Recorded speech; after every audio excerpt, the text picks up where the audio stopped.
अस्सलाम वालेकुम। अब हम सीखेंगे कि जो भी मैथमेटिक्स से रिलेटेड प्रॉब्लम है, उसको किस तरह आपने चैट जीपीटी के थ्रू लर्न करना है अगर आपकी बिल्कुल भी बेस फाउंडेशन नहीं है। ठीक है, हमारे पास दो केसेस हैं कि अगर आपकी इंग्लिश और मैथमेटिकल टर्मिनोलॉजीज की अंडरस्टैंडिंग प्रोफिशिएंट है और एक जिसमें आपकी इंग्लिश इंटरमीडिएट लेवल की है यानी नॉर्मल लेवल की है और मैथमेटिकल टर्मिनोलॉजीज की कंसेप्ट्स आपके इतने कोई स्ट्रांग नहीं है या पहले कोई आपका इतना उनके साथ लिंक नहीं रहा।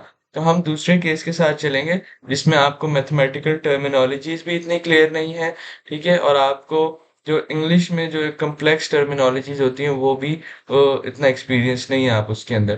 तो चलिए हम इसको जो है ना स्टार्ट करते हैं। हमारे पास टू टाइप्स ऑफ क्वेश्चंस अभी हम देखेंगे, इनफैक्ट थ्री टाइप्स। सबसे पहले है हमारे पास एक वेबसाइट है, हमने यहाँ से जो है ना प्रॉफिट एंड लॉस क्वेश्चन एक तो हम समझेंगे, फिर रेशियो एंड प्रोपोर्शन एंड फिर फैक्टराइजेशन। तो चलिए पहले हम जो है ना देखते हैं कि हम हमें अगर बिल्कुल भी अभी नहीं समझ आ रहे या हम याद कर रहे हैं, हमें लग रहा है कि हम प्रॉफिट एंड लॉस क्वेश्चन हम बिल्कुल याद करें, हमें नहीं समझ आ रहा कि कब कौन सा फॉर्मूला यूज करना है या कब क्या मेथडोलॉजी होनी चाहिए। तो हम देखते हैं कि हम चैट जीपीटी के थ्रू किस तरह इस चीज को समझ सकते हैं, बजाय इसके कि अगर हम लोग टीचर्स के पास कुछ ट्यूशंस लें या फिर अगर हम वो नहीं ले सकते तो हम किस तरह कर सकते हैं। ठीक है, मैंने क्वेश्चन कॉपी किया। अब हम क्या करते हैं, अब यहाँ पर लिखते हैं। हम रोमन उर्दू में समझने की कोशिश करते हैं क्योंकि आप अभी जिस वक्त जिस भी टीचर के पास आप जाके लेक्चर ले रहे हैं वो रोमन उर्दू में ही आपको बता रहे हैं, मतलब जिस तरह मैं भी आपसे बात कर रहा हूँ। तो मान लीजिए कि हमारे पास चैट जीपीटी भी हमारा टीचर है जो हमें हमसे उर्दू में कम्युनिकेट कर रहा है। तो चलिए मैं इसके ऊपर अब प्रॉम्प्ट लिखता हूँ, इससे आपको भी आइडिया होगा कि prompt engineering for learning maths या फिर कोई ऐसे कॉम्प्लेक्स टास्क किस तरह होगी फॉर अ पाकिस्तानी स्टूडेंट या फिर ऐसे स्टूडेंट जिसको इतनी टर्मिनोलॉजीज का आइडिया नहीं है। तो चलिए मैं लिखना स्टार्ट करता हूँ। मुझे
देखिए इसने जो है ना हमारे पास क्वेश्चन जो है ना सारा जो है ना ब्रेक डाउन शुरू कर दिया है। इसने बता दिया कि इसके अंदर कौन कौन से जो है ना कॉन्सेप्ट्स इन्वॉल्व हैं, किस तरह हमने जो है ना चीज़ों को लेके चलना है।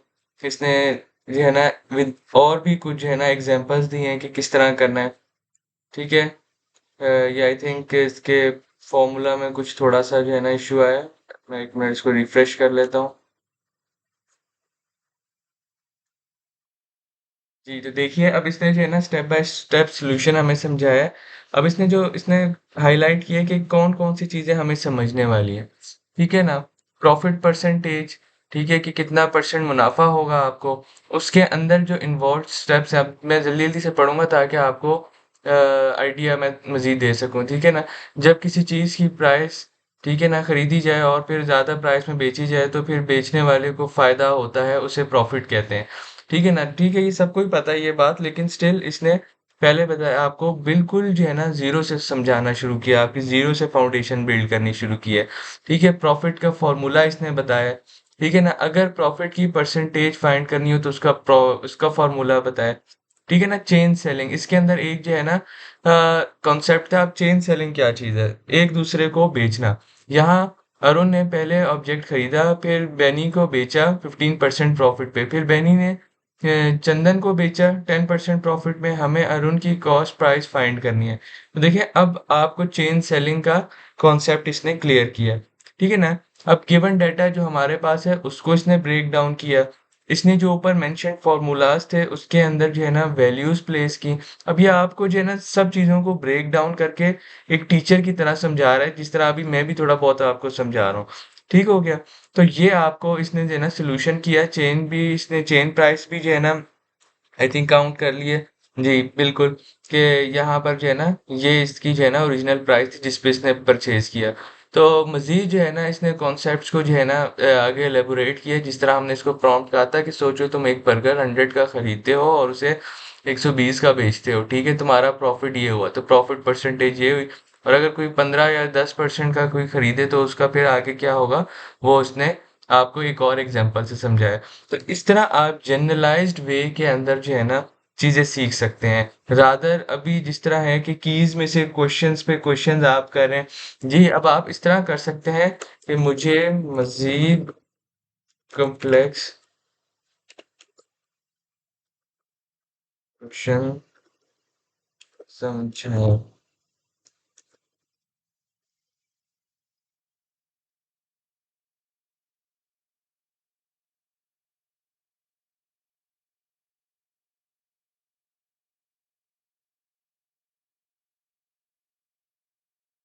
अब देखिए अब इसने जो है ना आपको मजीद क्वेश्चन समझाया है, उसकी सब चीजों का इसने बताया भी है, इसने समझाया भी है कि मजीद इससे कम्प्लेक्स आएगा तो करना क्या है, उससे भी ज्यादा मजीद आपको बता रहा है। ठीक है ना। तो अब ये समझ लें कि आपके साथ बिल्कुल एक टीचर की तरह जो है ना चल रहा है। मतलब अगर आप इसको प्ले कर देंगे तो वो एक Challenging profit and loss question with step by step Roman Urdu explanation. Question. Ali ek cheez ko X रुपए में खरीदता है. तो मतलब आप इसको जो है ना एज ए टीचर यूज कर सकते हैं इस चीज को। ठीक है, एक और हम एग्जांपल ले लेते हैं।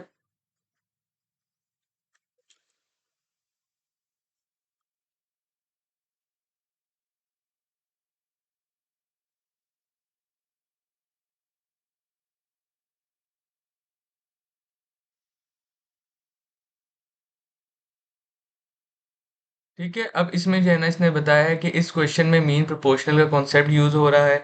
उसने पहले बताया मीन प्रोपोर्शनल होता क्या है, इसका उसका फॉर्मूला बताया है, उसकी सारी जो है ना वर्किंग बताई है किस तरह होने, और एक छोटी सी एग्जांपल भी दी है। अब आ जाता है वो हमारे क्वेश्चन के ऊपर जो हमने उसको जो है ना बताया है। ठीक है, उसने फिर उसमें फॉर्मूला अप्लाई किया है। ठीक है, फिर उसके बाद जो जो फर्दर सोल्यूशन थे स्टेप्स थे वो उसने उस पे किए हैं। और जिस तरह आगे उसने जो है ना मजीद वजाहत के लिए सोचो तुम्हारे पास एक रेक्टेंगल है जिसका एरिया 36 है, मतलब आपको ना एक इमेजिनेटिव वे में वो लेके गया और आपको उसने चीजें समझाई हैं कि सोचें। ये एक बहुत अच्छी ट्रिक होती है। आपको कह लें कि जो है ना इट्स मोर लाइक एम्पैथी के, मतलब आपको किसी और के जो है ना उसमें लेके जाना सिनेरियो में और फिर आपको जो है ना रियलाइज करवाना चीजों का, मतलब आपको एक सिनेरियो बेस्ड लर्निंग ये उसमें लेकर जाता है ये। तो ये एक बड़ी अच्छी टेक्निक है और इससे आप जो है ना मुश्किल से मुश्किल एग्जाम भी आप क्लियर कर सकते हैं, क्योंकि ये आपको एक कॉन्सेप्ट एक्चुअली समझा रहा है, रादर सिर्फ सवाल याद करवा रहा है। अब मोस्टली बुक्स में अगर आप बुक्स आप इस तरह करके 3-4 सवाल में से बोले अब मजीद कॉम्प्लेक्स करो मजीद करो, और फिर आप जो है ना इसको कुछ एक आध बुक का भी क्वेश्चन दें इसको कि यार ये भी समझाओ। फिर जब आपकी लर्निंग होगी तो एक जनरलाइज्ड वे में होगी। आप फिर जो मर्जी की यूज करें, ठीक है, जो मर्जी आप जो है ना बुक करें, ताबीर की करें, इससे भी आपके 100% सक्सेस रेट है। आप किसी और भी कोई बुक यूज करना चाह रहे हैं आप उससे भी ट्राई करें। ये जो आपकी लर्निंग है आप उस पर ट्राई करें, आपको सॉल्व हो रहे हैं आपसे नहीं हो रहे, तो आप इंशाल्लाह देखेंगे आपके होंगे, क्योंकि ये एक बहुत प्रूवन मेथड है। और इंतहाई कम्प्लेक्स मैथमेटिक्स प्रॉब्लम्स मैंने खुद इस मेथड से सीखी हैं।